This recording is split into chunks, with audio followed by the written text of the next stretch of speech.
Arizona, Colorado, Indiana, Michigan, New Jersey, Tennessee, and Virginia. Listen up. WynnBET is now live in all these states, and the excitement of Wynn Las Vegas has finally landed in online sports betting and casino play. From boosted parlays to live in-game offs on every major sport, WynnBET gives you the tools to win. Sign up today for your risk-free $1,000 sports bet. Download the WynnBET app now or visit wynnbet.com to start winning.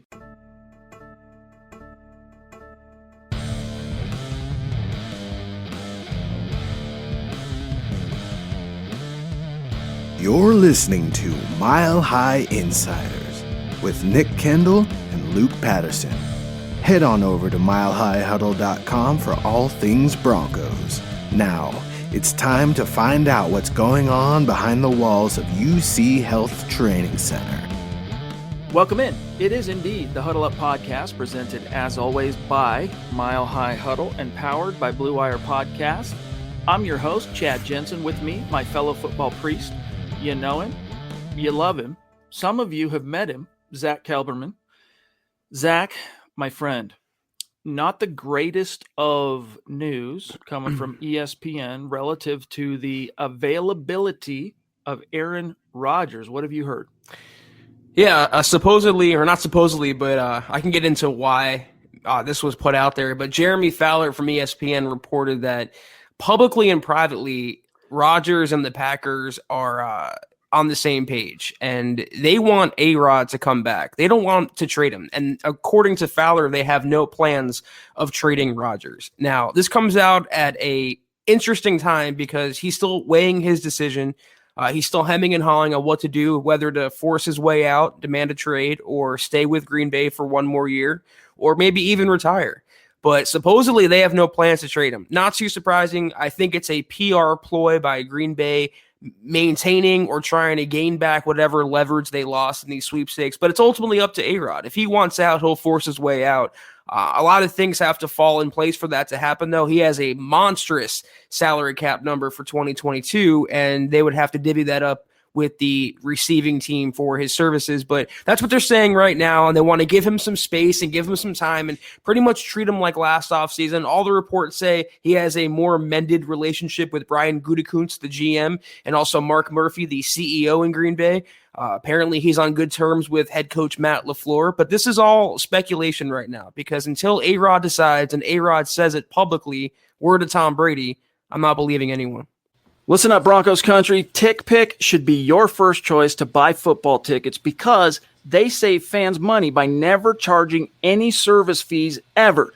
TickPick is the exclusive ticketing partner for the Huddle Up Podcast and the Blue Wire Network. Denver Broncos football is finally back, and there's no need to exhaust yourself searching all over the internet to find Broncos tickets anymore because TickPick, that's TickPick, is the original no-fee ticket site and the only one you'll ever need as your go-to for all NFL tickets. TickPick got rid of all those awful service fees that the other ticket sites charge, which lets them guarantee the best prices on all of their NFL tickets. Don't believe it? If you can find better prices for the same seats on another ticket site, TickPick will give you 110% of the difference in the purchase price. That's right, guys. When we were searching for tickets for the MHH meet and greet for Week 3 at home, Broncos versus Jets, TickPick had us locked down. So visit tickpick.com/huddle today and use the promo code HUDDLE to save $10 on your first order of Broncos tickets.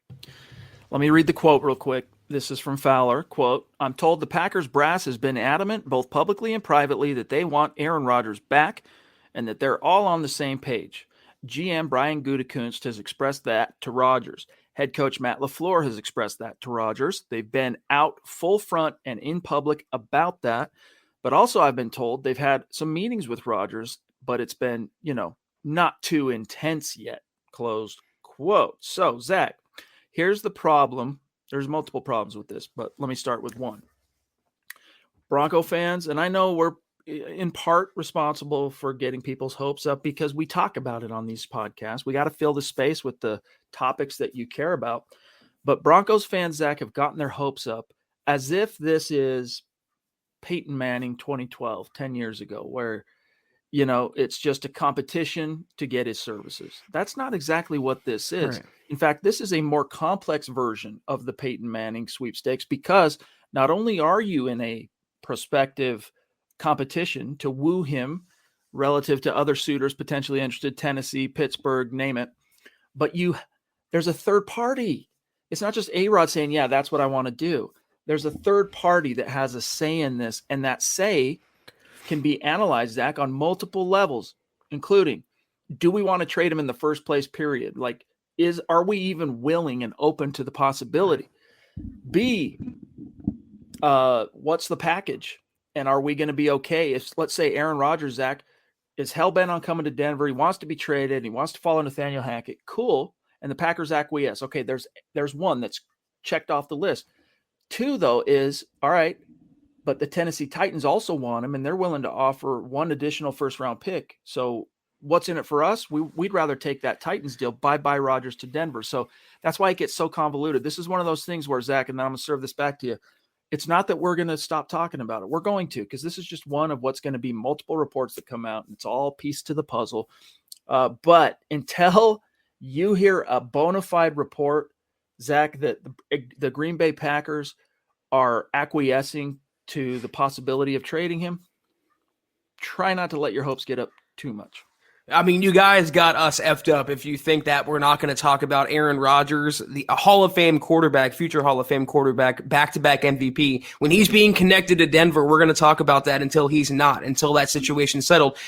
Just a counterpoint, you brought up all these multiple reports and this and that. You brought up the Tennessee Titans. I even heard today, John Robinson said that Ryan Tannehill is our quarterback. And he goes, I don't know how many more times I have to say that. It's untenable for Tennessee to move on from Tannehill. That was a complex sentence to say, real tongue twister. And they're going to hold on to him for one more year, hoping they didn't plateau and they didn't see the best of Tannehill. It's not feasible for A-Rod to land there. There's the rumors that he's buying a house or building a house in Tennessee, all that stuff. It's all rumors. It's all conjecture. It's all speculation. And that's what it's going to be right now as of February 6th. Fortunately, Aaron said he's going to have a decision well before, or at least right before the start of free agency in mid-March. Out of respect for Green Bay, out of respect for Devontae Adams and everybody else. So this is not going to drag on until the draft, through the draft. We're going to have an answer, I think, fairly soon, next couple weeks, I think end of February for sure. But until then, like you said, all these different things are going to come out, and it's hard to really understand what the truth is. It's somewhere in the middle, I suspect. I don't know, man. Aaron Rodgers is kind of a mysterious character, right? Like, he really is kind of an odd duck. And it's in a way that I like. Like, I think it's kind of cool. He's a little bit of a punk rocker, kind of goes against the grain. That, to me, just with my personality type, is endearing. And so that's why when he does say things like, I want to stay with Nathaniel Hackett forever, and if Nathaniel Hackett leaves, I'm going to follow him with a smirk on his face. It's like, how seriously do you take that? Especially, Zach, when it's in the middle of the football season.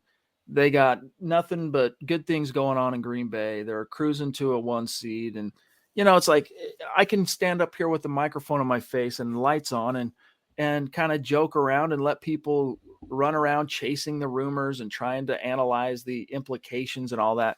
It's easy. Christian, thank you, buddy, for that super chat. He says, if or when we get Rodgers, I love, what is he? Northern Iowa, Trevor Penning, offensive tackle, whether it's the second round or trade into late round 1. Zach, your thoughts on what I said, and then whatever, Christian, your thoughts on Trevor Penning. Well, he might sneak into the first round, and I don't know that you would trade up all that capital. You might not have that capital anyway. If you get Aaron Rodgers, you might not have a second round pick. You definitely won't have a first round pick. You might not have a third round pick. Penning, though, I'm really happy to hear all the reports, all the rumors, and all the confirmations, including from people on the ground like Scott Kennedy and Luke Patterson from the Shrine Bowl and the Senior Bowl. The Broncos are prioritizing offensive line inside and outside. I love to hear it. If they are in Penning's range, or if he becomes available, I would love to see the Broncos invest in that position. I think he has the mauling capabilities. I think he's a good fit for what Butch Barry, the new Broncos offensive line coach, wants to do in Denver. So I wouldn't mind that at all. I love his Bolzian bully attitude, which he has, man. I mean, even that one clip Scott showed us when we had him on the show last week while he was in Mobile, it's like, This dude's a little bit nasty. 6'7", 330 pounds. He's legit. And as Scott likes to mention, because this guy I'm about to float here was one of his darlings of the 2021 class, Spencer Brown. Northern Iowa had Penning on one side, Brown on one side for a while at tackle. Talk about bookends. Travis Tarbox, great to see you, big dog. Thank you for the stars, my friend. You are a prince, believe. So, Zach, at the end of the day, the whole Aaron Rodgers thing, then I want to get to the coaches, and we'll see what else is on everybody's mind here. I don't think this should be viewed in any way, shape, or form as it's a little disconcerting, but I don't think it should be viewed in any way by Bronco fans as closing the door. All it is a really kind of stark reminder that until it's a thing, it's not a thing. But there's too much smoke that's been billowing for coming up on a year now for there to not be some modicum of a flame at the base of that. And I frankly, with how hard Aaron Rodgers, Zach, was trying to strong arm his way out of Green Bay right when the draft started last year, I find it hard to believe that he suddenly will make nice with Gutekunst and, water under the bridge. Let's go. I see the reaction from Broncos country and Aaron Rodgers liking a tweet from Alan Lazard talking about how team meetings in Denver under Nathaniel Hackett must be amazing. And people are reading so much into that. And I understand. I mean, the desperation of the last now going on 7 years in the post-Peyton Manning era, all the failed quarterbacks, all the bad offenses, the prospect of getting Aaron Rodgers is tantalizing. It's more mouth-watering, but don't hang your hat on that happening. Don't put all your eggs in the Aaron basket, the Russell basket, the Deshaun basket, or even the Kirk Cousins basket. The Broncos were at the Senior Bowl. They scouted up close and personal the quarterbacks there, including Malik Willis. Now you have a head coach in place. This is the parachute of having Nathaniel Hackett as the head coach. If you have to draft a quarterback, whatever quarterback you give him, you have confidence he can develop that guy into a capable starting caliber quarterback in the NFL. Even if you don't get A-Rod, you have a fallback plan, be it another free agent that's a little cheaper and more likely or more plausible, or maybe even a rookie like Malik Willis or et cetera. That's the beauty of having Hackett, in my opinion. There will be new quarterback blood this year. There will be. For whether sure. It's NFL guys or college guys through the draft, there is going to be some new blood in Denver. We'll see at what magnitude or what caliber. Dylan, MHH moderator, longtime member of this community, jumping in to say, I know there are a lot of fans that would be happy if Rodgers doesn't get traded here, but that would only mean, Zach, the focus shifts to Kirk Cousins or Jimmy G. So that's one of the things. Be careful what you wish for, because you might just get it. Now, Kirk Cousins would be a vast upgrade. I mean, vast might not be the right word, but significant upgrade over Drew Lock. I don't know, man. Kirk Cousins has never done it for me ever. Even back when he was a possibility for Denver in, was it the year Keenum came? 18, I think it was, right? Mm-hmm. I don't know what it is about him, dude. I just don't buy. Yeah, I think I'm in the minority on Jimmy G, which is no surprise, on Jimmy G and also Kirk Cousins. I think Kirk Cousins is a top 12 quarterback in the NFL. I hate him at his current salary. I said this before. And by the way, on KK, thank you all for joining me on that earlier this afternoon. I mentioned real quick on Aaron, there's only 3 possibilities, Chad, in my book. Then I'll get to Kirk Cousins. It's either he stays in Green Bay, he comes to Denver, or he retires. To me, it's as simple as that. So that's what we have to work with as of now, and hopefully we'll have more going forward. In terms of Cousins, you can win with him. If you look at the stats and break down what Clint Kubiak, the new Broncos quarterbacks coach and passing game coordinator, did with Cousins in his only year last year as offensive coordinator, they put up some numbers. I know he had talent around him, Dalvin Cook, Jefferson, he had Thielen for a while, but Cousins is an efficient quarterback, and you can win some ball games. Question what you can do in the postseason, but I'd be happy just getting there at this point, Chad, after the last 7 years of post-Peyton Manning. So, again, not at $45 million, Kirk Cousins, but you want to have that. You want to give me Kirk Cousins at $15 million. If I can't get Aaron, I can't get Russell, I can't get a better quarterback, I'd be okay with that. I feel you. I mean, I'm not saying here that I'm a absolute hard no on Kirk Cousins, but relative to the cost it would probably take to get him and his cap number, I'm a little wary. Let's just leave it at that for I'm now. a hard no on Jimmy G, though, for sure. Me I too. want 100% nothing to do with him. Andrew Lampy in the house. It's been great seeing you back in the chat lately, my friend. We missed you for a minute there. You kind of disappeared on us, and Zach and I and Scott and all the dudes were like, what happened to Lampy? Where'd he go? And he's back. We don't have to wonder anymore. You're a prince. Thank you for the support, my friend. Here's an update, guys, as we are now 6 days into the month of February. We're trying to reach 250,000 stars once again on Facebook. When we do, we're raffling off a Broncos jersey of the winner's choosing. And only 6 days in, we're 15% complete. So that is good news. Now, remember, guys, if you're on Facebook, the only people in the running for that raffle are those who contributed to the goal. And Facebook makes it easy on Mile High Huddle by keeping track of who that is. Here's who's going to have the most tickets in the hat if, per se, we were going to do the raffle tomorrow. Michael Ronquillo, Zach at the top, throwing down, followed by Mark Schrader at 2. Great to see. Rodney Garcia, Miguel Santisteban, Jacob Foster, Travis Tarbox, Pete Middleton, Doug Raquel, Andrew Lampy, there he is, Joshua Mize at 10, and then just outside the top 10, guys like Phil, Andrew, Lawrence, Patrick, Slim Broncos, all Chris, legendary Chris, all these guys are going to have tickets in the hat. So appreciate you guys very much. Another guy I appreciate, by the way, Diamond, we need to talk. I can't find a Demaryius Thomas jersey to save my life. I mean, did you get my email? Because we need to figure out if we would just want to hold on till one pops up, because I look just about every day, or if you want to do something else. But check out that email and reply to me. Thank you for the super chat. Rodgers, Russell, no elite quarterback is coming here. We had Elway, we had Manning, we're done. So Zach, Diamond is saying, look, it's time to face the facts. If the Broncos are going to have themselves a franchise quarterback, they're going to have to do it the old-fashioned way. Yeah, I mean, I agree with that sentiment, and I would love to see him do that, but you just question whether there's a guy in the draft that's worthy of holding that mantle. You know, Malik Willis, Matt Corral, etc. I agree that Russell Wilson, my opinion, that's more unlikely than Aaron Rodgers, and Rodgers is as unlikely enough. But there's never say never. How many Broncos fans thought they were getting Peyton Manning back in 2012? I think a smaller percentage than Titans fans at the time, Chad, for example. So, again, I urge Broncos country not to hold out hope for Aaron, not to guarantee it only because they hire Nathaniel Hackett and Justin Alton. It increases their percentage of it happening if it does. But Chad laid out, I've laid out all the dominoes that have to fall for that. And back-to-back MVPs, quarterbacks don't get traded very often in this business, Chad.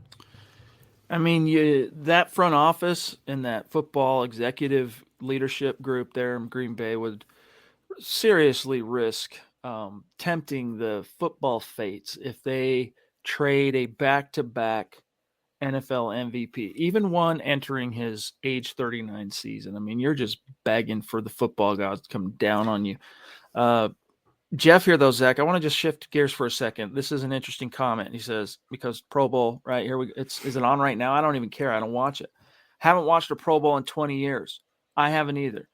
In fact, I think the last Pro Bowl I watched, like front to back, was in the 90s when Bronco wide receiver Anthony Miller made the Pro Bowl. So that had to have been like 94, 95. That's how long it's been for me.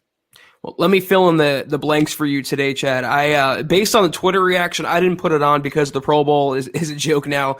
But it got to comical heights today, apparently. Players seemingly agree not to tackle each other. There were more, I think, defensive scores on like pick sixes than there were offensive scores. It was just a joke and a sham of a game. The NFL should definitely cancel that part of it. And that's why All Pro nowadays is more, I think, reputable in terms of judging a player's ability or their laurels for a season.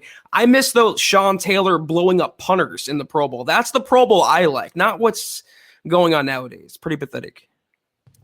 Ronnie, the craftsman behind these rad little trinkets, these totems, as it were. We've given out a few. They're really cool. You're a freaking stud. Appreciate you, Ronnie. He says, unpopular opinion, I don't want Rodgers in Denver. It's fine. It's no big deal. You want what you want. You like what you like. But you know what? Here's the thing, Zach. Before we get off of Pro Bowl, and then we'll grab Beto here. The one downside, I want to remind everybody, because I'm seeing a lot of this in the chat. Well, Justin Simmons should have been in the Pro Bowl, this and that. While it's absolutely true that he was snubbed, that was the one downside to the Kansas City Chiefs not advancing to the Super Bowl. Was it guaranteed Simmons and Bowles wouldn't be playing in the Pro Bowl as first alternates. I love being in the minority because was he snubbed though? Honestly, I mean, was he a top 3 safety in the AFC? I'm not sure about. I do think Patrick Surtain was snubbed for sure. He had better ratings according to Pro Football Focus, and for a rookie, he made those impact plays and was pretty locked down in coverage. But again, it's just a joke of a game. I use that in quotations now. People put that on the resume. It still draws some ratings, but today I learned people actually still watch the Pro Bowl, so that's been interesting. Was John Settle really the last undrafted undrafted free agent running back to rush for 1,000? That's interesting. Philip Lindsay. I mean, think of the Broncos guys. Just Philip Lindsay and C.J. Anderson alone have 2 undrafted cats. Post Shanahan era, by the way, when it was pull a dude off the street and put him behind that Bronco O-line and they're going to bust off 1,200 for you. Pretty cool. Beto, hey guys, with all this Rodgers talk, I'd like to ask you if Derek Carr, I'm sure you're asking, would be feasible. David, I don't think he's suited up in many, many moons, right? So Derek Carr, would he be feasible? Little Hoodie wants Jimmy G. Raiders gonna Raider, go Broncos. Have you heard that he wants Jimmy G, Zach? I mean, from a reputable source. I have not, and I don't know why he would, because Derek Carr craps all over Jimmy G as a franchise quarterback, or even a quarterback in general. Supposedly, McDaniels took that job in Vegas because of Derek Carr. I don't think he's going to turn around and trade him. I don't know his cap number. I think it's fairly manageable, though, in terms of what he has remaining. I think it is 1 year before he's a free agent. He's angling for an extension, though, so that's always coming into play. He'll probably top $40 million a year, and he deserves it, unlike Jimmy G. But I haven't heard that particular rumor. All right. Should we talk about the house cleaning currently underway in Denver? Nathaniel Hackett has handed the walking papers, Zach, to multiple coaches. Let's kind of slice through this real quick. Miguel says real quick, what's up, fellas? I know we're going to beat this dead horse for a while, but do you think Rodgers would want to come to the AFC West for the challenge, being that he owns the NFC North? This is an interesting topic because this is, in fact, a topic our Kenneth Booker mined over the weekend. I think Friday, might have been yesterday. He published a story basically saying all the reasons people are saying Aaron Rodgers would be unwise to come to the AFC West. In other words, cranking up that level of competition are exactly the reasons why, if he wants to really take his legacy as a quarterback, Zach, to the next level, these are exactly the reasons why Rodgers should come to the AFC West. But let me tell you, if Aaron Rodgers, Zach, lands in Denver, screw what Rex Ryan said. Oh, he'd become the 3rd best quarterback in the AFC West. That's BS. All right. But it would be a freaking appointment watching when the Broncos drew the Chiefs. Mahomes versus Rodgers twice a year for however long Rodgers went. I mean, that'd be dope. I mean, production-based business, you can argue that he'd be the best quarterback in the West, based on the way Mahomes was playing, at least in the AFC title game, Chad. I don't know about legacy. I don't know about the motivational factor. He's reached the mountaintop. He has a ring. He has multiple MVPs now, multiple Pro Bowls. He's heading to the Hall of Fame when he retires. The only thing is, do you want to enter the same class as Ben Roethlisberger and Tom Brady if you hang up your cleats today? That's the only thing giving me pause. But again, don't assume just because he might continue playing that he might continue playing elsewhere, like with the Broncos. There's a very realistic chance, I think, he comes back to Green Bay. He is a punk rocker, so he could go against the grain here, but I think that's a really great, Zach, what you just brought up. Initial tell or indicator to forecast, is he going to retire? No. You want to vie with Big Ben and Tom Brady for your first year of Hall of Fame eligibility? No. Just Tom Brady. Who cares about Big Ben on that day? That's going to be all Brady all day. Real quick, though, let's talk about this from Mike Kliss. Now, we know long before this weekend that Nathaniel Hackett picked up the phone upon arriving in Denver and informed Pat Shurmur his services are no longer required in Denver. But over the last few days, more and more news has trickled out. I mean, we knew Mike Munchak is out with the hire of Butch Berry, but here's what Mike Kliss and others have reported the list of coaches dismissed by Nathaniel Hackett, Zach, and then I want to get your take on the implications. So far, Ed Donatel, defensive coordinator holdover under Fangio, hit the bricks. Linebackers coach Reggie Herring hit the bricks. Defensive pass game coordinator Chris Beek hit the bricks. Now Herring and Beek were on the Super Bowl 50 coaching staff. Tight ends coach Wade Harmon hit the bricks. Assistant DL coach Mike Heistand hit the bricks. And then an offensive quality control coach, Chris Cook. Now, Zach, the Reggie Herring, of all the ones here that actually concern me the most, it might be Reggie Herring, just because. Nailed it. I mean, Reggie landed here and turned a 6th-round guy who couldn't stay healthy in Danny Trevathan into a Pro Bowl caliber guy. Helped get him paid by the Chicago Bears. Brandon Marshall, former 5th-round pick of the Jaguars, washed out there, practice squad guy, turned that into arguably, at least that year, the best off-ball linebacker duo in the league. Then he goes on and makes hay with Josie Jewell, Alexander Johnson, Todd Davis. He turns him into a guy that can get paid. And then even, of course, Baron Browning and Jonas Griffith this past season when Jewell and Johnson got hurt. So that's the only one that I doubt a little bit. But what's your reaction to the bloodbath, as it were? I fully agree with you. People talk about Mike Munchak, again, being in the minority. I think he was a tad overrated during his time in Denver. And by the way, just as a quick aside, I saw Black Knight say that Cliffs reported Carr requested his release. I just looked on Twitter. I didn't see that. So if that's true, drop that into the chat. I want to see that. But Herring is a guy who spanned multiple regimes. First from the Kubiak era, then the Vance era, then the Vic era. And that's the harsh part of the business. Sometimes a new coach comes in and completely cleans house and gets his own guys in the building. But you mentioned A.J. Johnson and Jewell specifically. They were the Broncos' 2 leading tacklers in 2020 combined, Johnson and Jewell. At the time of Johnson's injury this season, he was the 3rd-ranked linebacker in the entire NFL, according to Pro Football Focus. And then he made hay, as you said, with Jonas Griffith, Baron Browning. Griffith was, I think, a 90.7 PFF coverage rating heading into late December. That's a coach who can make chicken salad out of chicken you-know-what, Chad. And that's the one that I think they might regret, but let's see who they get to replace him. I'm hoping that the fact that no news has come on this is good news. Bill Collar, Yes. Zach Azzani, wide receivers, and then, of course, Curtis Modkins. Those 3, I'm going to take it as a silver lining development that there has been no news of their dismissal up to this point, because those 3 are, along with Reggie Herring, those 4 guys are 4 of the best in the business. And even Ed Donatel as a secondary coach, I mean, he wasn't viewing him, obviously, Hackett wasn't viewing him as a defensive coordinator candidate for under his regime. And there's a reason for that, guys. It's not because Donatel isn't qualified. It's not because Donatel wouldn't make for a good defensive coordinator. It's that you got to exercise the authority demons of the past regime.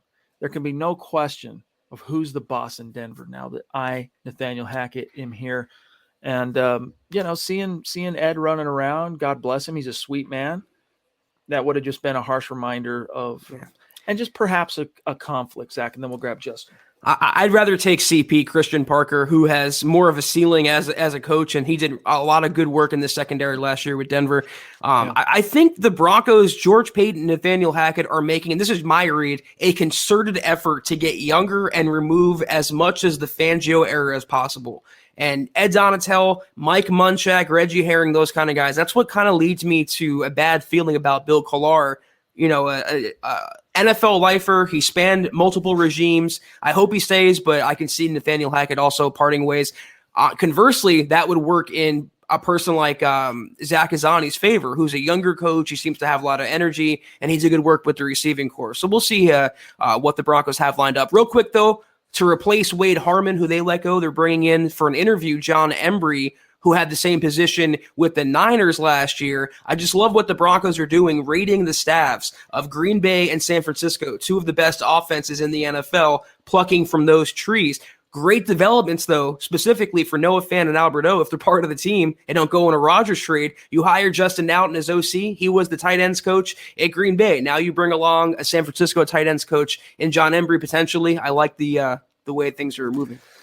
I'm not huge on Embry for what it's worth, but most of my perception of Embry is as the head coach of the CU Buffs, and what a freaking crap show that was. But let's grab Justin, who's been a really patient boy. And this is a good point, real quick, that Scott brings up here.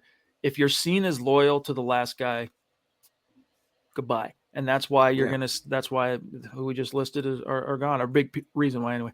Justin, thank you for that great symbolic super chat, my friend. He says, if the Broncos don't end up with any free agent quarterback and run it back with Drew Lock or a rookie, who would you like Denver to sign in free agency? Do you have your heart, Zach, set on any particular free agent hitting the pool this year?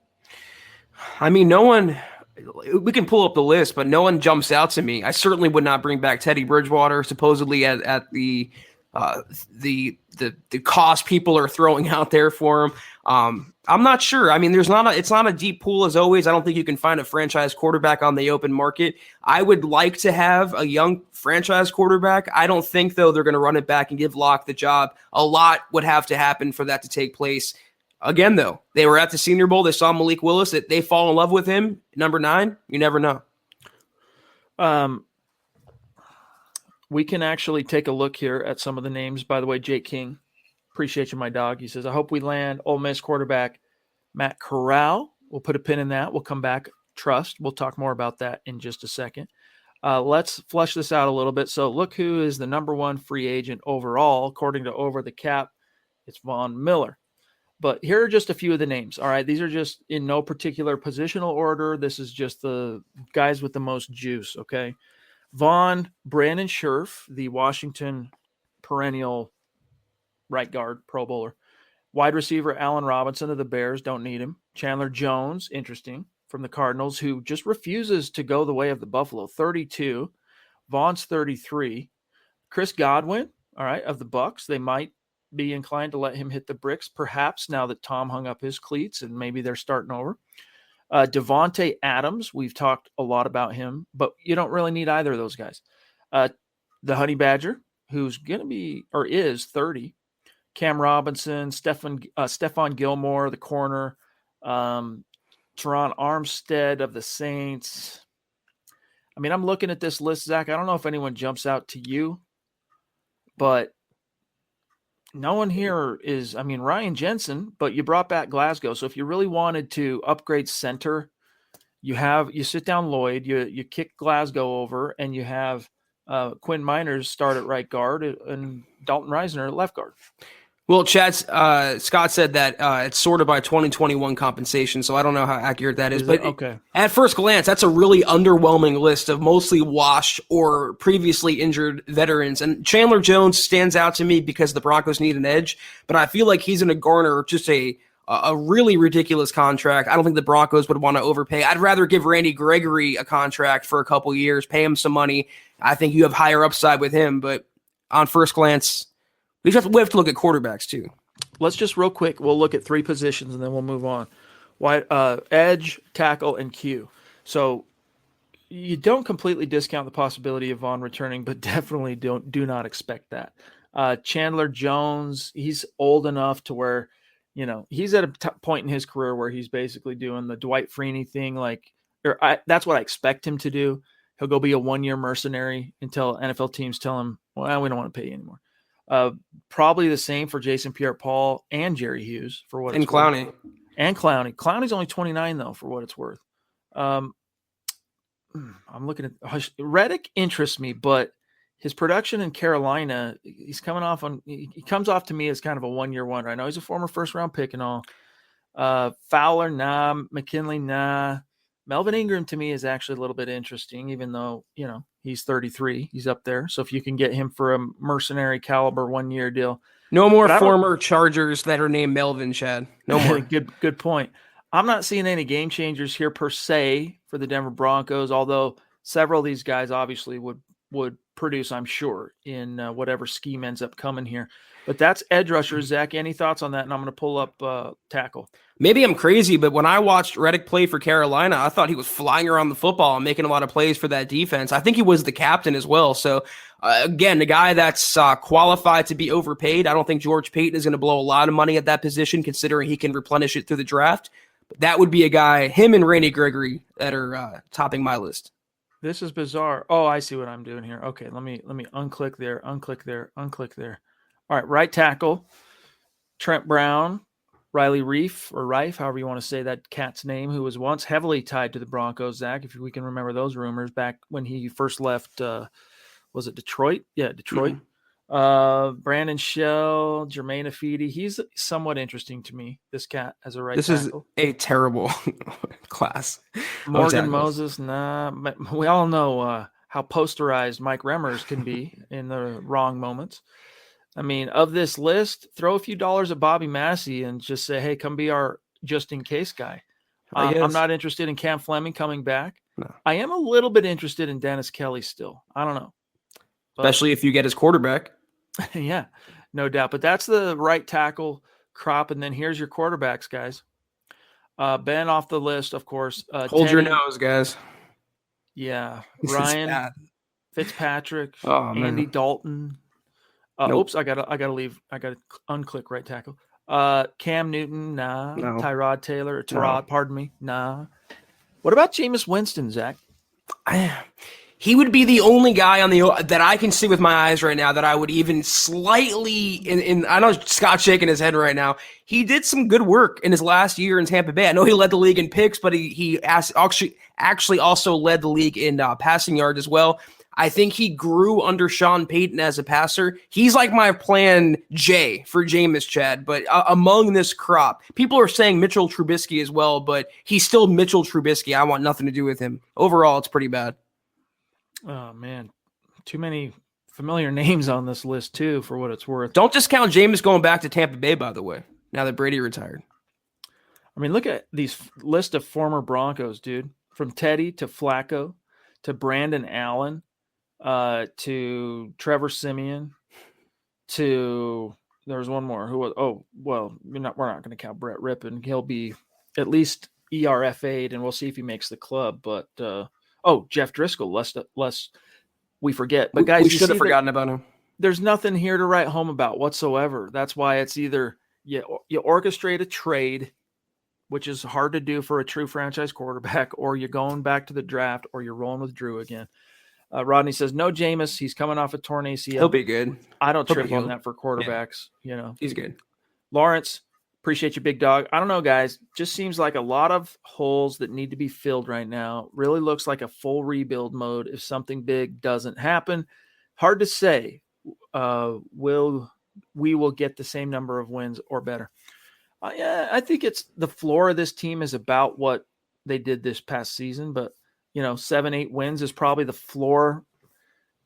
I think you make the right personnel decisions. If you manage to, even if you don't get an upgrade at quarterback, Zach, and you run it back with Drew, let's just say, and a rookie that's learning on the job, and we're going to go with Drew for a while.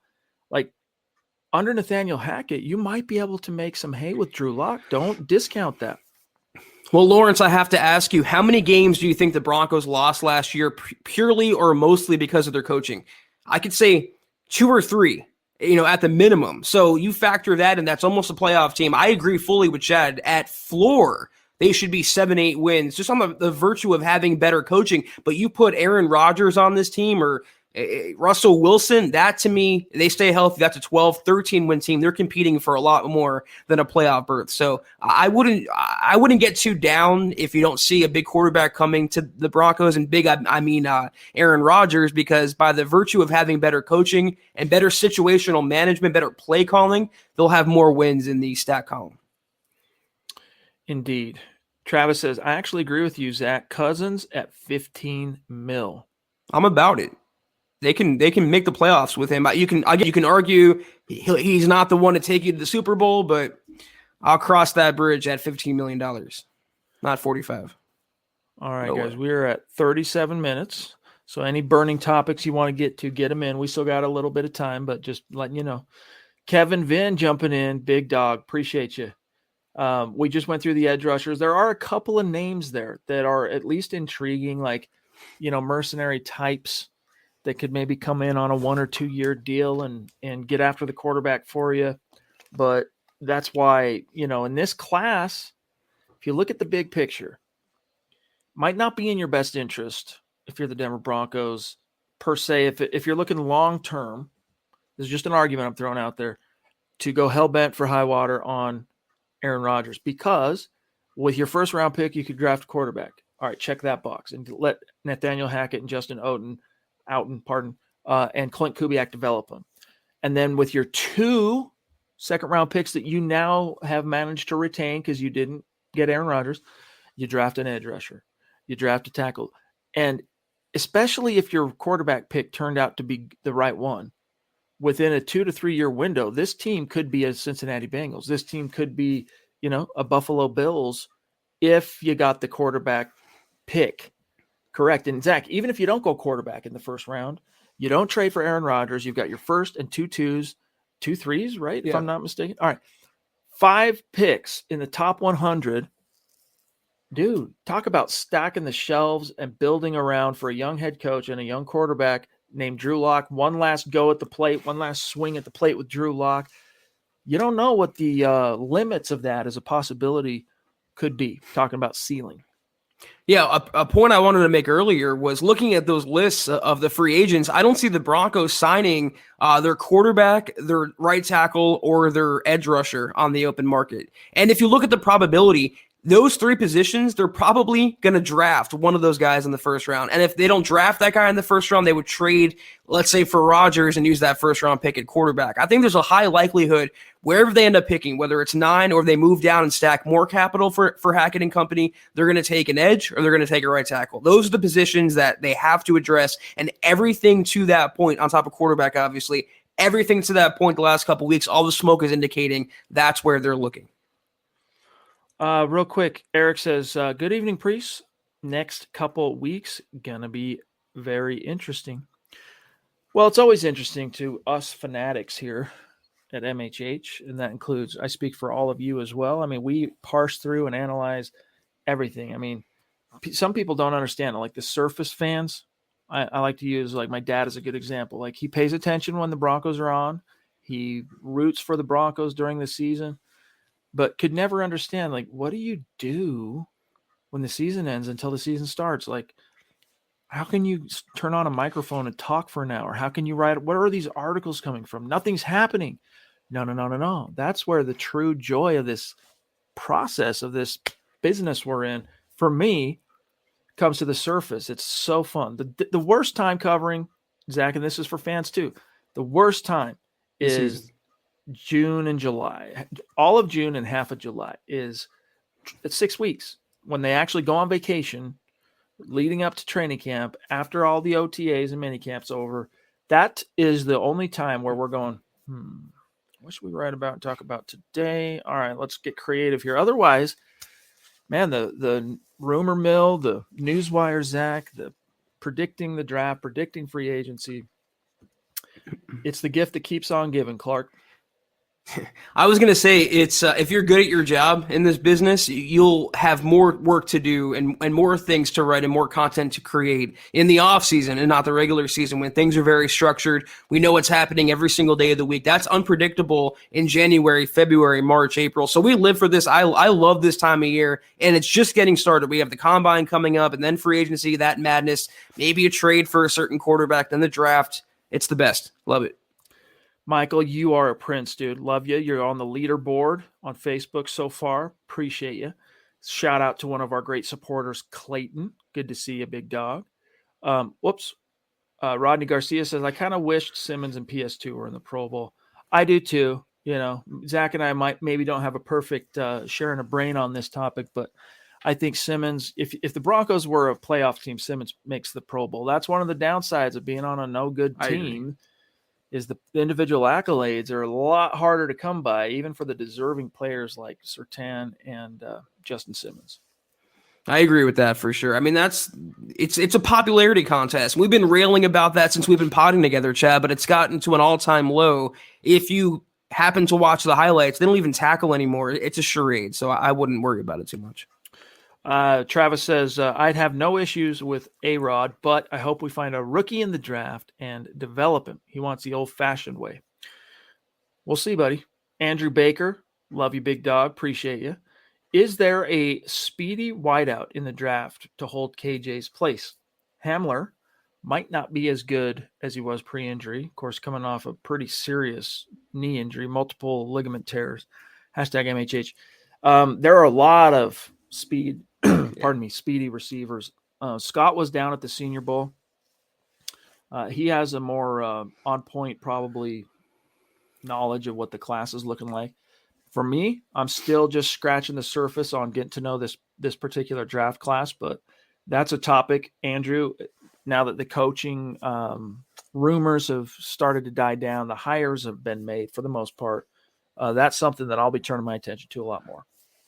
And I want to see also, speaking of our attention, I want to see what KJ Hamler is, provided he does return healthy following that knee injury. I want to see what he can be because he was never used correctly by Pat Shurmur. He's a deep threat that was used as a decoy, much like Jerry Jeudy. So if he comes back healthy, that's your deep guy. And honestly, they're more of a dime a dozen than true, toolsy, 3-down wide receivers, game-breaking wide receivers. Finding a guy that's really fast that can run a 9 route, I mean, I'm sure the Broncos will get one guy if they want. Yes, indeed. Let me close this out real quick. Michael Ronquillo, I'm just excited for a new era of Broncos football with Nathaniel Hackett and his coaching staff. You should be, my friend. You really should be excited. This is, turning the page. And finally, the Broncos are saying, hey, we're going to hop on the train that the direction that the NFL is going with young offense, West Coast, Shanahan, Gruden tree thing. That's what we're doing. That's what we're going to do now in Denver, where once we were blind, now we can see. The scales have fallen off our eyes. I mean, I don't know why it took them 5 long years to figure that out. I mean, okay, on one hand, you botched it with VJ where you should have hired Kyle Shanahan and you didn't. Thank you, Rodney. But that second time, you could have hired Zach Taylor, dude. Or, I mean, look, those were the 5 guys that they interviewed. Taylor, Flores, Munchak, Pagano, and Vic. If John Elway would have casted a wider net, I mean, look at all these guys that are getting jobs the last 4 cycles.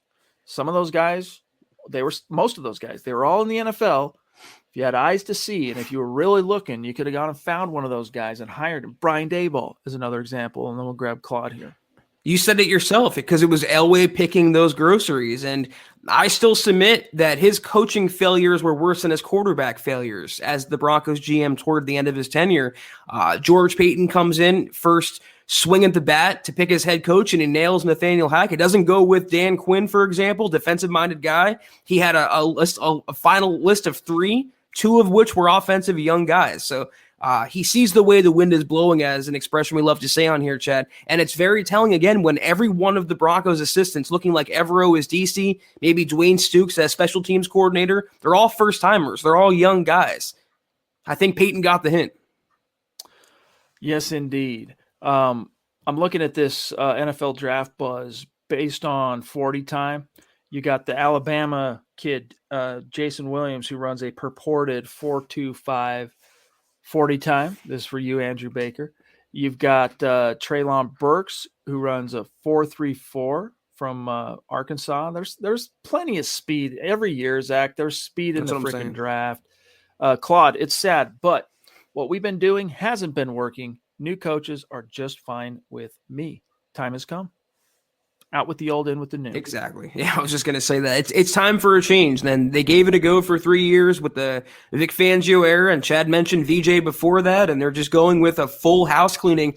There's no half measures taking place in Dove Valley. That's what I love about George Payton. He's 100 or 0 when he wants something or doesn't want something, and what he wanted was a full coaching reboot, and that's what's taking place right now. So I'm fully on board. Claude, again, who would you like to see as our QB1 come week 1? Who do you actually think it will be? I know we've got a ways to go. Just curious what the priests are thinking. Look, in a perfect world, you move a mountain or 2 and you get Aaron Rodgers here, and you don't have a first or second round pick in 22 or 23, but you're a competitive juggernaut for the next 3 years. That would, as much as it pains me, my philosophy on that, Zach, has evolved since the draft time till now. Is if you can get Aaron Rodgers, do what you got to do to get him. As long as he gives you a reasonable assurance that he wants to play at least another 3 years. Barring that, they're up to this point, from what I've seen, there is not a quarterback in this class that I believe day one is an upgrade over Drew Lock. And so if you can't get Aaron Rodgers, I'm not going to go pay through the nose to get Kirk Cousins, who, I mean, talk about mercenaries. I'm running it back one more time with Drew, and I'm living to fight in 2023 as far as a quarterback goes. And who knows, I might just get lucky, Zach, and Drew Lock and Nathaniel Hackett hit it off, and that was exactly what Lock was needing. And boom, you're a force to be reckoned with in the AFC. I think the easy answer, obviously, is Aaron Rodgers. That's everyone's preferable quarterback one heading into 2022. I don't know that I do whatever it takes to get him. I mean, 4 first-round picks, for example, and players and second-rounders, that's a bridge too far for a 39-year-old quarterback, even as good as he is. They eventually are going to have a long-term guy, so you can argue they should start this year. We just debate whether there's that guy in the draft, whether you're a Willis fan or not, or a Matt Corral fan, a Sam Howell fan or not. I'm going to just say one thing, though. I'll leave it at that.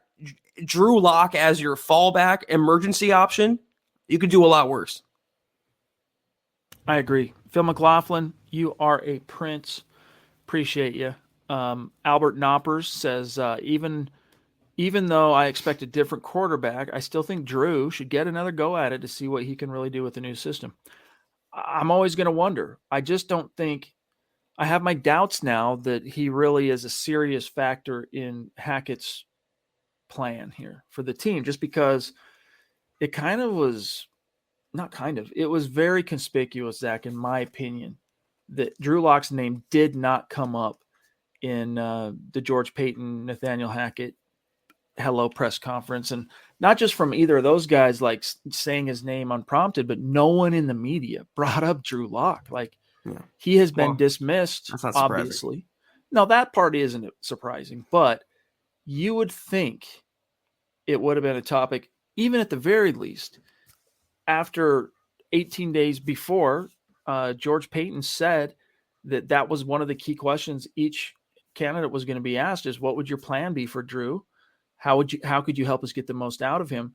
Why someone in that room didn't think about saying, hey, by the way, George, or even Nathaniel, what is your take on Drew? We know that George obviously asked you about that. What's your plan and what's your take on Drew Lock? Didn't even come up, which doesn't obviously, Zach, bode well as a harbinger, as an omen for his perhaps marriage with Nathaniel Hackett. But at the same time, it doesn't eliminate it either.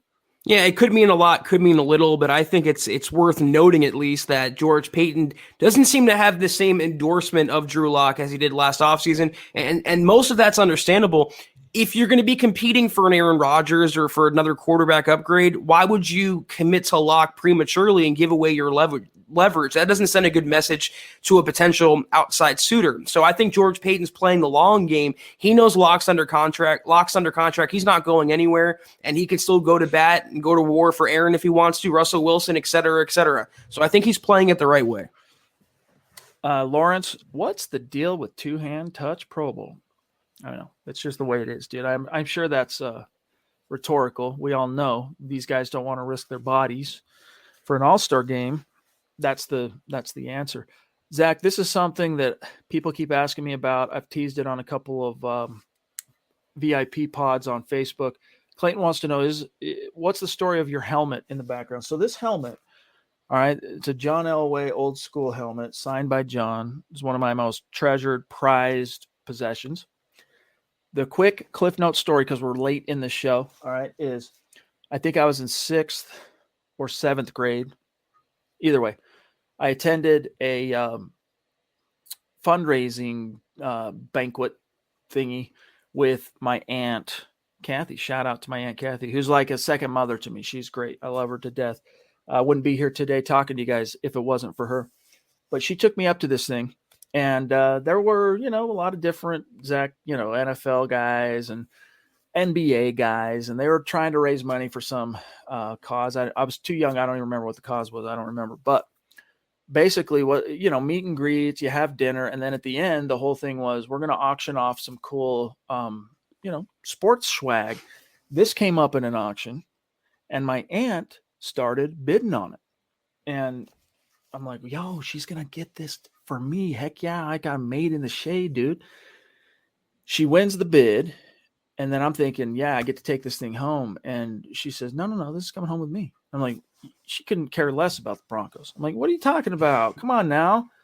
And she goes, well, it's an incentive. And she gave me an incentive to get straight A's in junior high, or maybe it was high school. I think it was right before high school. So if you get this, if you average this GPA or something like that in high school, at the end, this will be your gift waiting for you. This will be your reward if you, hit the home run.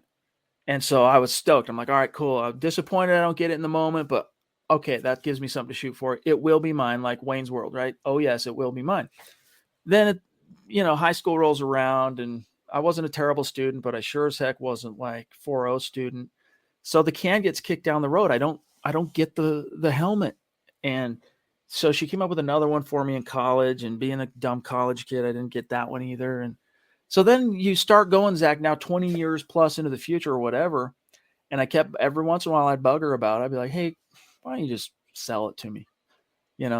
It's just sitting in your office collecting dust. Just sell it to me and I'll pay you what you spent. Or, we'll try and get it valued and I'll buy it from you. It was meant to be for me anyway, blah, blah, blah. And then one day, and she would say, nope. And then one day I said it, totally not expecting her to say, yeah, okay. And I said, why don't you just let me take it home? She goes, okay, go grab it. Just like that. That was it. I'm like, really? You're letting me take it? She goes, yeah, take it. Go ahead. Fine. Just go. I'm like, really? Stoked. So I got this bad boy home, and I didn't bring it into my office here until I got it insured. But yeah, that's the Cliff Notes story. Shout out to my Aunt Kathy. Love you. Great taste by Kathy. I love that color scheme. I think if the Broncos were ever to change their uniform, they should go with that those colors. So very cool. Max Miller, thank you for that super chat, my friend. DL Drew Lock is my cue. He and Hackett are going to click. Thank you, guys. Hey, dude, I am more inclined to believe that they will click than they won't. I mean, just from a personality perspective, very similar, like personality types. Like, I don't know. I can just see once those two get in a room together, I can see Step Brothers type bromance brew. And I could see it happening. Now, hey, look, money talks, BS walks in the league. It's like, hey, what have you done for me lately? You just referenced, Zach, that it's production-based business. And Drew hasn't produced at the level that, expectation demands. And so Hackett, as much as they might hit it off, he might not be thinking Drew. But I'm not sleeping on that as a possibility. Chad, did you or anyone see the video of Hackett and Justin Houghton at the Nuggets game? And they were taking the tags off each other's hoodies. And it was right out of Step Brothers. It was hilarious. And I love the camaraderie they already have and what they're bringing to Denver. A lot of energy, a lot of fun, a lot of excitement. Said they're going to score a lot of points. That's what Houghton said. So I love hearing that. I got to be fair, though. I'm saying don't guarantee or don't expect the Broncos to land Aaron Rodgers. Well, don't expect Hackett to suddenly turn Drew Lock into a franchise quarterback. He still has a long ways to go, admittedly. This is coming from a Drew Lock guy as well. So if they can get an upgrade, great. But if they have to fall back on Drew, they're in a pretty good situation because of Hackett and company as well. Appreciate you, Jacob. Lawrence, I think 4 more wins due to coaching. But I'd say 2 of those games – I'd say player talent, just beating other teams became the factor. But honestly, after the Pro Bowl, Russell Wilson's got a crazy arm compared to other teams. I mean, yeah, we'll see, dude. We'll see. It's easy to kind of live off the fumes of the elation of seeing Vic go.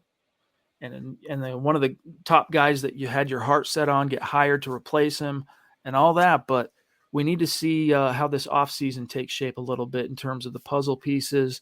Still continue to flush out the coaching staff, who's going to be in those positions, and then what are you doing at quarterback? And what are you doing on the big roster holes? Time will tell, but I love the optimism. I really do. So now suddenly arm strength is the important asset here. It wouldn't matter with another quarterback in Denver, but it matters with Russell Wilson. He did look good in the Pro Bowl skills competition, whatever it was, but as we laid out with Aaron, a lot of things have to happen for a quarterback of that caliber to leave their current team. And apparently Seattle does not want to rebuild, and I think they're going to hang on to Russ for one more year, but we'll see. We're about out of time, guys. David Kilgore, legendary member of our community. Love you, big dog. Longtime Super Chat superstar. One of our favorite YouTube profile picks to this day. He says, I hope we get Kenny Pickett.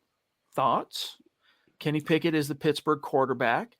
Kind of had a little bit of a controversial week at the Senior Bowl, not necessarily because he wasn't like great, although he wasn't particularly great, but because Kenny Pickett, who purportedly has small hands, refused to let the Senior Bowl staff measure his hands.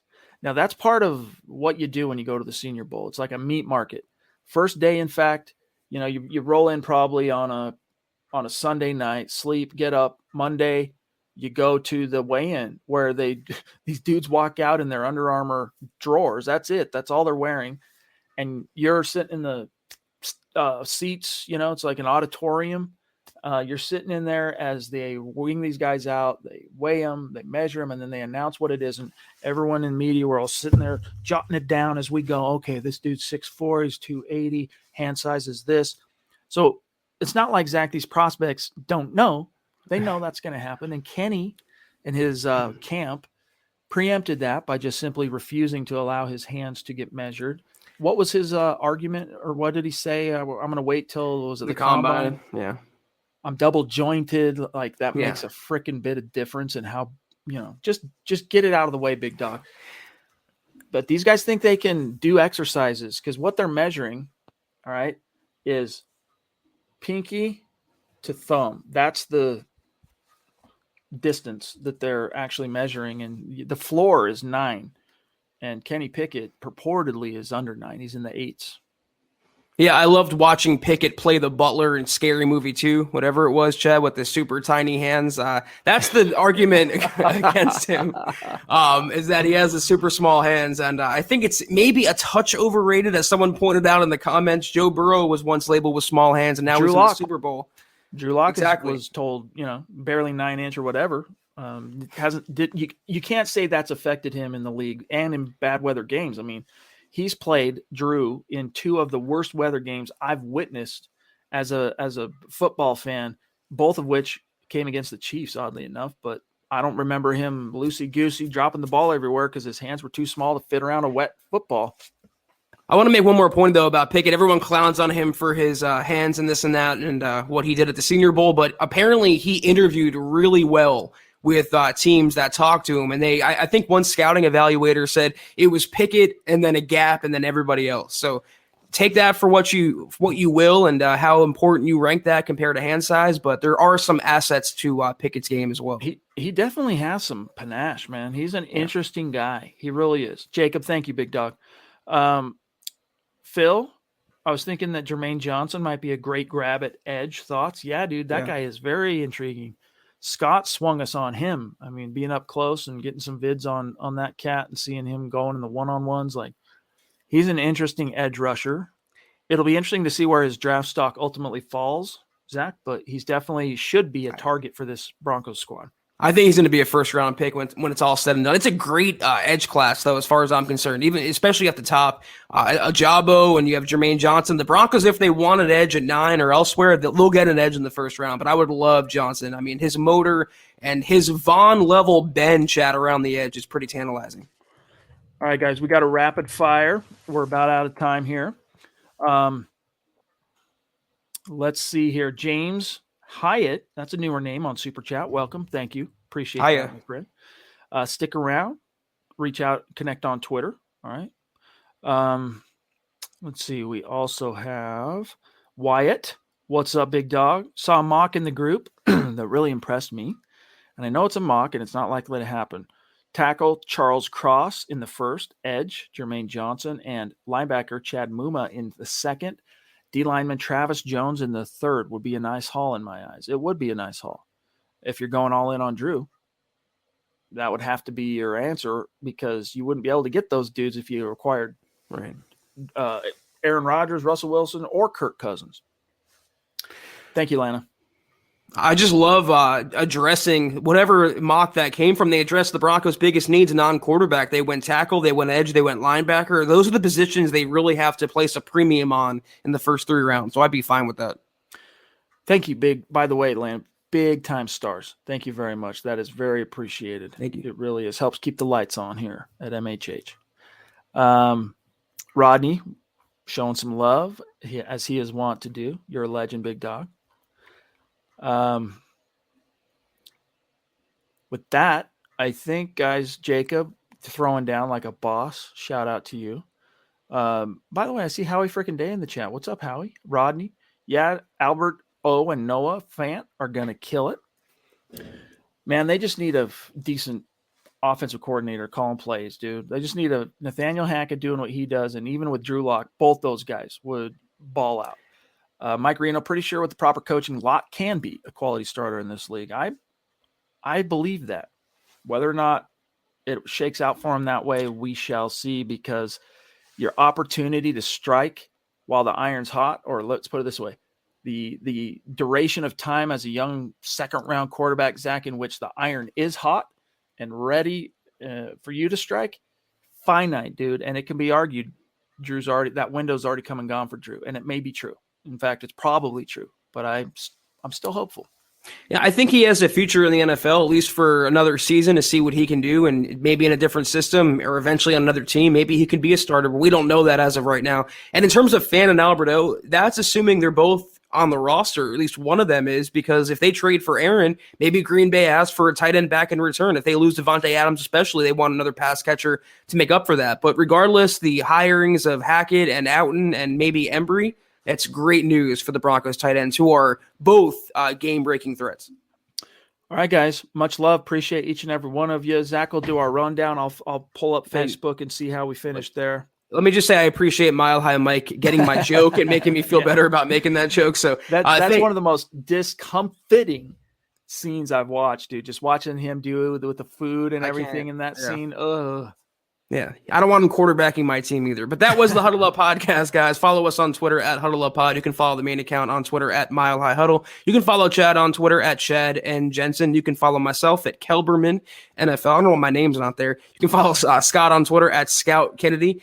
And if you haven't, go to huddleuppod.com and get yourself a comfortable beanie, hoodie, hat like Chad's wearing, all right there, huddleuppod.com. And Facebook.com, we had a new episode of Kelberman's Corner earlier today. We have Broncos Book Club and Trickle Zone in full effect each and every week. Facebook.com/Mile High Huddle. Hit that big blue button. Subscribe today. And Facebook.com/Mile High Huddle Pod. Like that page and follow that page. If you haven't, guys, go to Apple Podcasts and leave your football priest a 5-star review for a chance to win some swag each and every single month. But if you can't do those things, do these 3 things. Takes a few seconds. Subscribe, like, and share this video and every video you see on the MHH channel. Helps us grow and reach more Broncos fans just like you. That's right. And I want to echo one thing. Every point, these call outs we do at the end of each podcast, each one of them is seriously very important to us. And we hope that you take our calls to action seriously, including subbing and liking the videos and sharing. But guys, we really need you to go like that Huddle Up Podcast Facebook page. Go give it a follow. Big plans for that, but we can't really unleash the plans for that page till we get to the scale we're going for. Now, we're not even 1 year into its existence. We're coming up on that point, and we've grown that page tremendously thanks to you. But go like that page, guys. Shout out to these great supporters. Michael Ronquillo tonight, finishing on top, maintaining Zach his number 1 position in the standings, as it were. Jacob Foster, Rodney Garcia, Andrew Baker, Lena L. Carter, Phil McLaughlin, Claude Riley, Miguel Santisteban, Andrew Lampy, Mike Reno, Lawrence Rivera, Travis Tarbox, GLP, as we fondly call him, Gary Leeds Palmer, Howie frickin' Day in the frickin' house, love to frickin' see that, George Fox, Eric Weber, Wyatt Horning, and all of our Super Chat superstars. We love you. We'll see you tomorrow night. And then one quick announcement. There will not be a Broncos for Breakfast tomorrow. Got a few things in the works between Scott and Nick that it's not going to allow it to be, but they'll be back Tuesday. So don't worry about it. We'll see you tomorrow night, though. Can't wait. Take care, guys. And as always, go Broncos. You've been listening to the Huddle Up Podcast. Join Broncos Country's deep divers at milehighhuddle.com to keep the conversation going.